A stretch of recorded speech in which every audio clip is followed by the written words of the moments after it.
नमस्कार, मैं हूं आमिल बेग। आप देख रहे हैं सिटी बुलेटिन न्यूज़। पेश हैं आज के प्रमुख समाचार। बीकापुर तहसील प्रांगण में आज शहीद स्मारक के पास बड़ी तादाद में कूड़े के ढेर में नक्शे मिले। राजस्व विभाग के ये नक्शे मिलने के बाद हड़कंप मच गया। शहीद स्मारक के बगल अर्धविकसित महिला द्वारा कूड़े के ढेर में आग लगाकर सर्द से संघर्ष करते समय कुछ अधिवक्ताओं का ध्यान कूड़े के ढेर पर पड़े नक्शों पर गई तो हड़कंप मच गया। लोग इकट्ठा होते गए और राजस्व अभिलेखों की यह दुर्दशा देखकर लोग हैरान हुए। बात फैली तो तहसील प्रशासन हरकत में आ गया। तहसील दिवस की अध्यक्षता कर रहे मुख्य राजस्व अधिकारी के निर्देश पर आनन फानन में महतातों ने नक्शे के पुलिंदों को दबोचकर अपने कब्जे में लिया और रफा दफा करने का प्रयास किया, लेकिन बात मीडिया में आई तो तहसील प्रशासन ने मामले को गंभीरता से लिया। एसडीएम बीकापुर प्रशांत कुमार ने तहसीलदार बीकापुर को अति गोपनीय दस्तावेजों का इस तरह से सार्वजनिक होने संबंधी जांच के आदेश जारी कर दिए। इसी के साथ ही उन्होंने प्रथम दृष्टया अपने कर्मचारियों को क्लीन चिट देते हुए दस्तावेजों को निष्प्रयोज भी करार दिया। हालांकि उन्होंने जांच करवाने और दोषियों के खिलाफ कार्रवाई करने के भी आदेश दिए। गांव के नक्शे जो पाए गए एक अर्धविकसित महिला के पास, वो नक्शे बहुत पुराने नक्शे हैं। हमारे अभिलेखागार के नक्शे भी सब सारे सुरक्षित हैं सभी गांवों के, वो उनसे उनका कोई लेना देना नहीं है। लेकिन तभी भी इस चीज़ों को गंभीरता को ध्यान में रखते हुए हमने तहसीलदार से उसमें जांच करवाने के लिए कहा है कि तहसीलदार उसको जांच कर हमें 3 दिवस के अंदर पूरी रिपोर्ट प्रेषित करें कि किस स्तर से अगर कोई लापरवाही पाई जाती है तो किस स्तर से लापरवाही हुई है। शहीद स्मारक पर अर्धविकसित महिला के पास से जो नक्शे गांव के बरामद हुए हैं वो महत्वपूर्ण दस्तावेज हैं। दस्तावेज क्या कहें, वो एक तरीके से रेवेन्यू रिकॉर्ड के आधार हैं नक्शे, लेकिन उनका इस तरह से बाहर आना और सार्वजनिक रूप से सार्वजनिक स्थान पर बिछा करके किसी महिला द्वारा सोना, ये बहुत ही चिंता का विषय है। इसकी जांच होनी चाहिए कि ये सारे अभिलेख कहाँ से आए, किसके अंडर में थे और किसकी जिम्मेदारी थी इसकी सुरक्षा की, और अगर उसने सुरक्षा नहीं किया तो उसके प्रति तहसीलदार को उचित कार्रवाई करनी चाहिए। इसकी जांच। साकेत महाविद्यालय के छात्र संघ के चुनाव को लेकर के चुनाव तिथि की घोषणा शनिवार को कर दी गई। छात्र संघ चुनाव के तारीखों की घोषणा करने के बाद छात्र नेताओं में गजब का उत्साह देखने को मिला। इसी माह 6 दिसंबर से शुरू हो जाएगी छात्र संघ चुनाव की प्रक्रिया और 12 दिसंबर को मतदान होगा। उसी दिन परिणाम की घोषणा भी महाविद्यालय प्रशासन करेगा। नामांकन की प्रक्रिया 8 दिसंबर को संपन्न होगी। बता दें कि साकेत महाविद्यालय के छात्र संघ चुनाव की तिथि की घोषणा को लेकर के छात्र नेताओं ने बीते दिनों आंदोलन किया था। पिछले 3 वर्षों के बाद अब छात्र यहां पर छात्र संघ चुनाव में हिस्सा ले पाएंगे। बता दें कि 9000 मतदाता छात्र अपने मताधिकार का प्रयोग करेंगे। पहले चला आ रहा है अध्यक्ष, उपाध्यक्ष, मंत्री और उप मंत्री, ये 4 छात्र संघ चुनाव 22-23 के लिए निर्धारित है। लिंग 2 कमेटी के आधार पर ही चुनाव पूर्ण रूपेण कराया जाएगा। प्रशासन की अनुमति के बाद मतदान की तारीख जो निश्चित की गई है इलेक्शन की, वो 12 दिसंबर को। जो प्रत्याशी होंगे उनकी जो अमाउंट है कितना निर्धारित, कितना खर्च चुनाव खर्च? नामांकन चुनाव खर्च टोटल है 7,500 रुपया। पहले 5,000 था, उसको उन्हें बढ़ा के 7,500 किया है सहमत से। और नामांकन पत्र जो होगा वो 2,000 का, सिक्योरिटी मनी 1,500 रुपये। जो सिक्योरिटी मनी तभी वापस होगी या तो वो 30% से ज़्यादा वोट पाएंगे तब होगा, या उससे कम पाएगा तो जब्त हो जाएगी। जो छात्र वोट डालने आएंगे, हाँ, उनके लिए ड्रेस कोड लागू होगा कि बिगल? फिलहाल तो ड्रेस कोड के लिए मैंने प्रशासन को भी सूचित किया है और मैं आप लोगों से भी आग्रह करता हूं कि ये जरूर निकालिएगा। बिना यूनिफॉर्म के वोट देने का अधिकार नहीं मिलेगा। जुलूस क्या है? जुलूस निकालेंगे कि? जुलूस नहीं, कोई जुलूस नहीं। कैंपस में हमने प्रशासन को भी बता दिया है, रिक्वेस्ट किया, किसी प्रकार का कोई जुलूस यदि लड़का निकालता है, प्रशासन रिपोर्ट करता है हमारे सामने, तो उनका प्रत्याशी पद निश्चित रूप से निरस्त कर दिया जाएगा। किसी प्रकार की यदि अवैध वसूली की भी शिकायत मिलती है, प्रशासन के द्वारा संज्ञान में लिया जाता है और कॉलेज को सूचित करते हैं, तो उनका प्रत्याशी पद अवैध घोषित कर दिया जाएगा, निरस्त कर दिया जाएगा। ठीक। रामपथ मार्ग चौड़ीकरण को लेकर पीड़ित व्यापारी और निवासियों के उचित मुआवजे को लेकर व्यापार अधिकार मंच के संयोजक भाजपा नेता सुशील जायसवाल ने आज कहा कि मार्ग चौड़ीकरण के अंतर्गत पीड़ित व्यापारी और यहां के निवासियों को लगातार मुआवजे को लेकर भरमाने का कार्य जिला प्रशासन कर रहा है। साथ ही खंडों खंडों में बांटने का भी प्रयास हो रहा है और यही कारण है कि आम पीड़ित एक न होकर के अपनी अपनी बारी का इंतजार कर रहे हैं। यह चौड़ीकरण सौंदर्यीकरण केवल राम पथ ही नहीं अपितु पूरे अयोध्या नगर के समस्त चौराहों और प्रमुख सड़कों पर होना है। अतः सबको एक होकर के समस्या के निदान के लिए सामूहिक रूप से निकलना होगा। अयोध्या में बहुत सी भूमि नजूल से संबंधित है, जिसका बहुत समय से हस्तांतरण, पट्टा रिन्यूअल, फ्री होल्ड पर सरकार के द्वारा रोक के कारण अधिकतर क्षेत्रों के भूस्वामियों को मुआवजे के लिए वो हकदार नहीं है। इसीलिए अपनी संपत्ति और मुआवजे की राशि को लेकर लोगों में असंतोष है।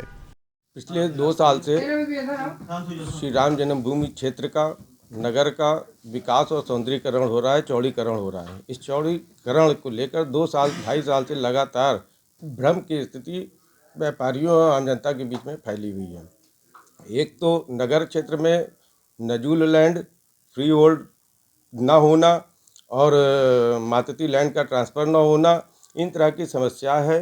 अगर इस तरह की समस्या है केवल फैजाबाद, प्रयागराज और आगरा जैसे शहरों में है, तो इनको समाधान प्रदेश सरकार को देना चाहिए और कैसे ज़्यादा मुआवजा, क्योंकि वो सरकार कहती, प्रशासन कहता है कि जो भी सरकारी भूमि है उस पर, जबकि हम सारी चीज़ों को देते आए, हमारे नाम दर्ज है, सारी चीज़ें हैं, तो उसके बावजूद आप मुआवजा नहीं दे रहे हो, कह रहे हो सरकार की भूमि है, मुआवजा नहीं देंगे।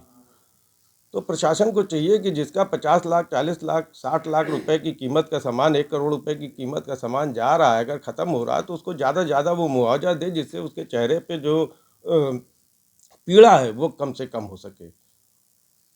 उसके लिए आज ये प्रेस कॉन्फ्रेंस है। अयोध्या के क्षेत्र में जो दुकान के बदले दुकान देने की बात कही थी, क्या कारण है कि पिछले 1.5-2 वर्षों से सैकड़ों बैठकों के बाद भी हल नहीं निकल रहा है? इसके मतलब कहीं ना कहीं मंशा में कोई कमी है।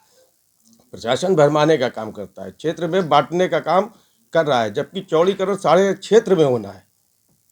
तो इसलिए हम लोग आपके माध्यम से अपील करना चाहते हैं क्षेत्र की जनता से कि ये ना सोचें कि केवल राम पथ का मामला है, केवल अयोध्या तीर्थ क्षेत्र का मामला है। ये पूरे शहर का होना है, पूरे जनपद में होना है। तो सभी को एक होकर इसके खिलाफ में, इसके लिए आवाज़ और संगठित होकर उठाना पड़ेगा, जिससे कि लोगों को भरपाई ज़्यादा हो सके, लोगों की पीड़ा कम से कम हो सके। दुकान के बदले दुकान देना, आज तक एक दुकान आप नहीं दे पाए, क्या कारण है? अगर 2 साल 3 साल व्यापारी बैठा रहेगा, भुखमरी के कागार पे हो जाएगा। आदमी की पीड़ा ये है, उसको दूर करिए पहले, जिससे कि वो संतुष्ट हो सके। इसी की सब बातों के लिए हम लोग बैठे हुए हैं। परसों 12 बजे जिला के और नगर के प्रमुख पदाधिकारियों के साथ हम लोग बैठक करेंगे। उसके बाद जिलाधिकारी नीतीश कुमार की अध्यक्षता में आज सोहावल तहसील का संपूर्ण समाधान दिवस संपन्न हुआ, जिसमें कुल 108 शिकायतें आईं और मौके पर 7 का निस्तारण हो गया। शेष शिकायतें संबंधित विभाग के अधिकारियों और कर्मचारियों को जांच कर जल्द निस्तारित करने का निर्देश डीएम के द्वारा दिया गया। संपूर्ण समाधान दिवस में जिलाधिकारी नीतीश कुमार के अलावा मुख्य चिकित्सा अधिकारी एसडीएम सोहावल मनोज कुमार श्रीवास्तव, तहसीलदार सोहावल पवन कुमार गुप्ता सहित अन्य विभागीय अधिकारी मौजूद थे। आज अयोध्या में दिव्यांगों ने चौक के राजकरण विद्यालय से विकास भवन तक रैली निकाली। रैली की शुरुआत सीओ सिटी शैलेंद्र सिंह ने हरी झंडी दिखाकर की। प्रतिवर्ष 3 दिसंबर को दिव्यांगों को मुख्य धारा से जोड़ने के लिए लोगों को जागरूक करने के उद्देश्य से विश्व दिव्यांग दिवस मनाया जाता है। भारतीय दिव्यांग कल्याण समिति के अध्यक्ष मोहम्मद अकरम ने आज कहा कि विश्व दिव्यांग दिवस के उपलक्ष्य पर सैकड़ों दिव्यांगों ने शहर के विकास भवन तक रैली निकाली। उन्होंने कहा कि अयोध्या की संस्था दीनबंधु द्वारा आज सभी दिव्यांगों का रजिस्ट्रेशन कराया गया है, जिसमें दिव्यांगजनों को ट्राईसाइकिल और सिलाई मशीन दी जाएगी। 3 दिसंबर हम लोग राजकरण स्कूल में इकट्ठा हुए और जो अयोध्या की एक संस्था है जिसने दीनबंधु वालों ने हम लोग से एक रजिस्ट्रेशन कराया है। लगभग 80 लोगों को ट्राईसाइकिल, 50 लोगों को सिलाई मशीन महिला लोगों को मिलेगा और बाकी लोगों को व्हीलचेयर मिलेगा, नेत्रहीन छड़ी मिलेगी। ये हम लोगों ने रजिस्ट्रेशन करा के 100 घंटा घर पे आके एक रैली की बढ़िया हम लोगों ने रैली निकाला। उसका झंडी दिखाने के लिए सीओ सिटी आए और झंडी दिखाकर रवाना किया। हम लोग विकास भवन आ गए। विकास भवन में आज से साल भर पहले मोटराइज वाली ट्राईसाइकिल के लिए आवेदन लोगों ने किया था। हर ज़िले में बढ़ चुकी है। अभी फैजाबाद में कोई सूचना नहीं मिल रही है कि कब मिलेगी इन लोगों को। इसलिए हम लोग विकलांग कल्याण अधिकारी से इसी लेके बात करना चाह रहे हैं। भाई ये समस्या देंगे, बस लिखित में देंगे कि कब देंगे हम लोग को लिखित में आप बताएं वो, चूँकि ये लोग कहाँ से भटक के आ रहे हैं, इस चीज़ की जानकारी होना चाहिए कि कब इन लोग को मिलेगी मोटराइज वाली गाड़ी। बस इसीलिए मोहम्मद अकरम, भारतीय विकलांग कल्याण समिति अध्यक्ष। आदर्श प्रेस क्लब बीकापुर के तत्वावधान में शनिवार को प्रेस क्लब के संरक्षक के मिश्रा के निर्देशन में नेकी की दीवार कार्यक्रम के तहत कपड़ा बैंक की स्थापना कर कड़कड़ाती ठंड में दुश्वारियां झेल रहे गरीबों को दबे पांव मदद की शुरुआत की गई। कार्यक्रम में जहां एक ओर तमाम अधिवक्ता, पत्रकार और राजनीतिक हस्तियों ने मौजूदगी दिखाई, वहीं दूसरी ओर प्रेस क्लब के संरक्षक के मिश्रा ने बताया कि अपने वस्त्रों का दान देकर हम उन गरीबों को पल भर की खुशियां देते हैं जो सर्दियों के इस मौसम में सर्दी का सितम झेलते हैं। उन्होंने लोगों से अपील किया कि जरूरत से अधिक यदि आप अपना थोड़ा सा अंशदान कर दें तो जरूरतमंदों को संकट से निजात मिल सकती है। कार्यक्रम में क्लब की संकल्पना व्यक्त करते हुए कवि भानु प्रताप सिंह भयंकर ने अपनी कविता पढ़ी। इस मौके पर बार एसोसिएशन के अध्यक्ष राम सजीवन पांडे, प्रेस क्लब बीकापुर के अध्यक्ष अरुण मिश्रा, गुलशन सिद्दीकी, राहुल मिश्रा, मनोज यादव, के यश मिश्रा, फूलचंद, पुष्पेंद्र मिश्रा, अधिवक्ता अवध राम यादव, आलोक सिंह, महेश गौड़ आदि इस मौके पर मौजूद रहे। तहसील के अपने युवा पत्रकार साथियों की प्रेरणा से एक छोटी सी पहल शुरू हुई है, जिसमें ये बस स्टैंड के पास हम लोगों ने पुराने वस्त्रों का थोड़ा बहुत जो लाया हूँ यहाँ रख करके एक नेकी की दीवार शुरू कराया हूँ, जिसमें लोग अपने पुराने वस्त्र ला करके रख दें और जिसको ज़रूरत हो वो अपने यहाँ से उठा ले जाए। इसमें किसी कोई रोक टोक नहीं है। और इसका शुभारंभ आज हमारे बार एसोसिएशन बीकापुर के अध्यक्ष परम आदरणीय श्री राम सजीवन पांडे द्वारा किया गया है। उनके साथ कई सम्मानित अधिवक्तागण, हमारे युवा पत्रकार साथी सहित तमाम प्रबुद्ध लोग, राजन पांडे जी नगर के समाज सेवी थे, संजय तिवारी जी थे और अधिवक्ता में अरुण सिंह थे, हमारे आलोक सिंह थे, सहित तमाम लोग साथियों ने इसमें अपनी सहभागिता निभाई है। और हमारे आदर्श प्रेस क्लब बीकापुर की तरफ से ये चालू किया गया है। आदर्श प्रेस क्लब के अध्यक्ष हमारे छोटे भाई अरुण मिश्रा जी हैं, उसमें उनके साथ संदीप मिश्रा हैं, कौशल शुक्ला हैं, पुष्पेंद्र मिश्रा हैं, अधिवक्ता दिनेश पाणे हैं, हाई कोर्ट के अधिवक्ता धर्मेंद्र पाणे जी हैं, सहित तमाम लोग, हमारे बहुत क्षेत्र के कवि हैं भानु प्रताप सिंह भयंकर, ये शुरू में ये काम करते थे और इन्हीं की प्रेरणा समझिए हम लोगों ने यहाँ शुरू किया है काम। हम सभी लोगों से आह्वान करते हैं जिनके पास बेकार कपड़े पड़े हों, घर में कूड़े में पड़े हों, फेंके, उसको साफ सुथरा करके यहाँ पे ला के छोड़ जाए, ताकि उसको जरूरतमंद लोग लेके आकर के अपने सर्दी में अपने जीवन की रक्षा कर सके। और इसका कोई राजनीतिक उद्देश्य नहीं है। सिर्फ आपने सुना ही होगा कि डॉक्टर भगवान का रूप होता है। ऐसी ही मिसाल शहर के आनंद मल्टी स्पेशलिटी हॉस्पिटल में डॉक्टर आनंद गुप्ता की ओर से देखने को मिला। एक किसान की किशोरी का ट्यूमर का उन्होंने ऑपरेशन किया और किशोरी की जान बचाई। डॉक्टर ने अपनी मानवता के आधार पर उसका सफल ऑपरेशन किया।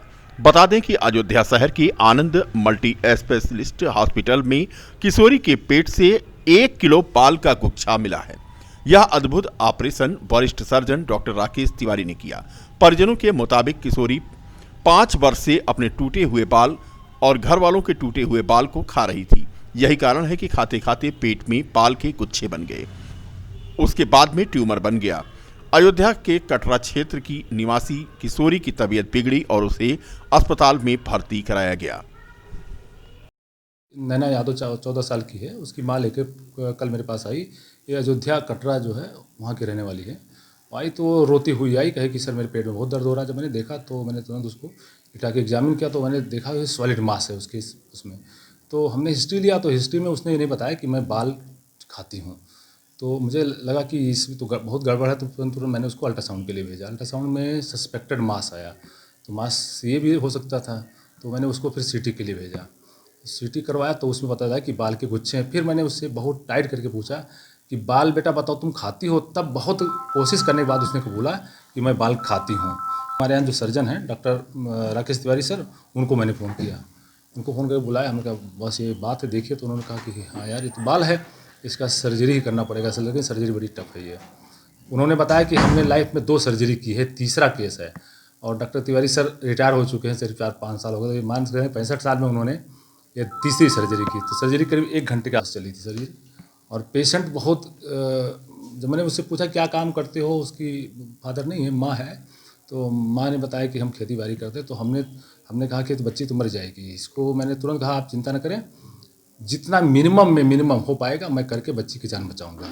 और हम लोगों ने किया वो काम। अभी कैसी है? तो ठीक है, माँ खुश है, उनके अंकल आए थे बहुत खुश हैं, हम लोग को बहुत धन्यवाद दे रहे थे कि सर आपने जान बचाई, इसके लिए बहुत बहुत धन्यवाद आपका। हमने कहा आप परेशान ना हो, और भी मदद जितना हो पाएगा हम करेंगे। नहीं है, उसके अंकल हैं। बेटी का थी? अरे आज होगा महीना नहीं हुआ। क्या दिक्कत थी? उल्टी होत रही है, पेट में दर्द रहा। श्री राम साल में फिर गए तो वहाँ से मंडली वाले में भेज दिए, रेफर कर दिए।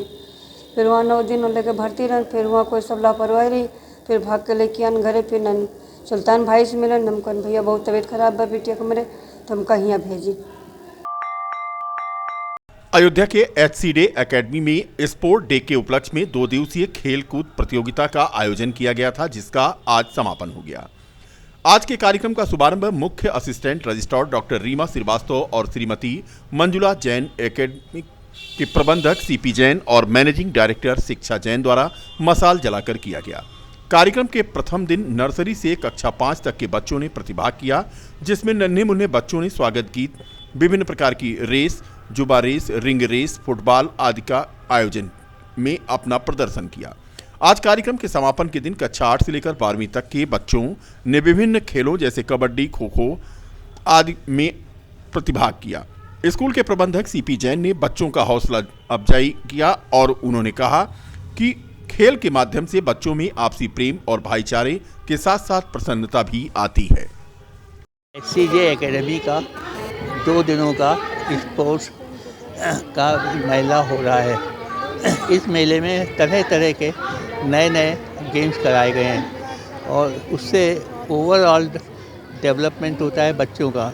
कुछ लोग सोचते हैं खाली पढ़ाई है, पढ़ाई नहीं, इसमें कई चीज़ें हैं, फिज़िकल का है, मेंटल का है, कॉम्पिटिटिव एटीट्यूड होता है। और उससे क्या है कि हमेशा जीतने की कोशिश की जाती है कि हमको जीतना है, ताकि वो समाज में एक अच्छी जगह पहना सकें और अपनी अच्छी पोजीशन हो और स्कूल का भी नाम हो। धन्यवाद। बच्चों के मोटिवेशन के लिए गेम्स वगैरह ये सब तो कराते ही हैं। इसके अर्थात फाइनेंशियल मोटिवेशन में, जैसे पिछले साल हाई स्कूल का बच्चा आया था, टॉप किया था, उसको मैंने हाफ फीस दी है। और हर साल जो भी बच्चे इंटर में और 10th में होते हैं उनको हम हाफ फीस लेते हैं पूरे साल भर। तो फाइनेंशियल मोटिवेशन ये है। इसके अलावा जो मोटिवेशन है पढ़ाई वगैरह का, हमारी जो प्रिंसिपल ने बहुत मेहनत करती हैं और बच्चे अच्छी पोजीशन और अच्छी जगह से उनका डेवलपमेंट हो रहा है। आज आप लोग देख रहे हैं तरह तरह के नए गेम्स हो रहे हैं, इससे बच्चों का सभी का डेवलपमेंट होगा। धन्यवाद। CP जैन, HCD एकेडमी प्रबंधक। Of HCD Academy, I want to give blessings to our students because our students has participated in each games to fitness, develop skills and ability to leaderships and others also. So I want to give blessings for all students. To achieve, some students are playing kabaddi, kho-kho and relay race and 100-meter race and all students are happy. So क्या कहेंगे बच्चों को? मैं यही कहूँगी कि sports हमारे जीवन का सबसे अहम हिस्सा है, जिसकी वजह से हम पूरी होल लाइफ पूरी जीवन में फिट रहते हैं, स्ट्रॉन्ग रहते हैं, एक स्टेबिलिटी हमारे में बनी रहती है, स्ट्रेंथ जनरेट होती है बच्चों में। तो हमेशा स्पोर्ट्स को प्रायोरिटी दें और एवरी टाइम हर स्कूल में मैं चाहूँगी कि बच्चों को एक सेपरेट टाइम दें जिससे कि बच्चे अपना स्किल डेवलप कर सकें। माय नेम इज़ डॉक्टर शिक्षा जैन।